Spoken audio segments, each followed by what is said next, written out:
It's funny because you talk about God. One of the guys I live with is a very devout Christian. We talk about, which you once were, right? well, I was an atheist. Okay.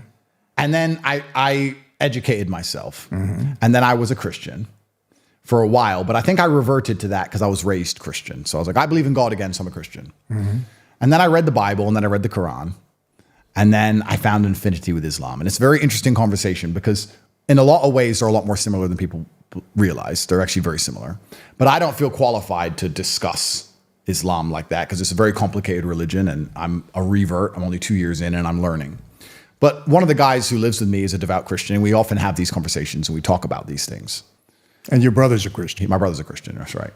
And he says, when we talk about these things, he goes, Jesus is coming back. It's fine. Jesus is coming back. So I'm like, but Christian nations need to stand up for themselves, and you need to do something, you need to fight. And he goes, but Jesus is coming back. And I said, I don't prescribe to that particular mentality. And it reminds me of a story from my dad. Well, let me ask you a question.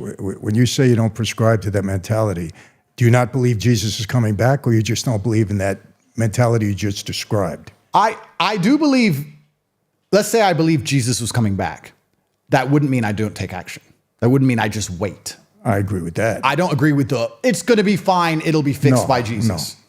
I'll give you a quick example. My father was a world-class chess player. He was a professional chess player. I used to go with him to chess tournaments.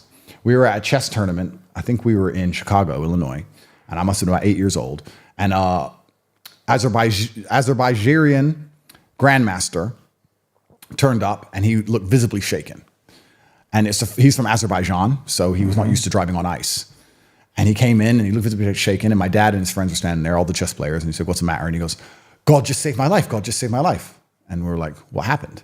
He said, I was driving on the bridge and I lost control on the ice, and I was heading towards the edge of the bridge, and the car wasn't responding, and I just closed my eyes and I prayed to God, and I opened my eyes and I stopped just before I went off the bridge. I broke the barrier. I nearly went off the bridge. God saved my life. God saved my life. And I remember my dad said, maybe God saved your life, but I wouldn't have taken my hand off the wheel. And that was his mentality. And I remember him saying, I was only 8. I remember him saying that and walking off. And I talked to him about it on the way home. What does that mean? He goes, well, God has a plan. That's great. But I'm going to do my very best while I'm here. And God will allow me to either succeed or he won't. So we could sit here and say, Jesus is coming back to save Christian nations. Yeah, perhaps. Perhaps you should stop letting yourself get punked all day and stand up and do something. Perhaps. I don't know. Maybe I'm wrong.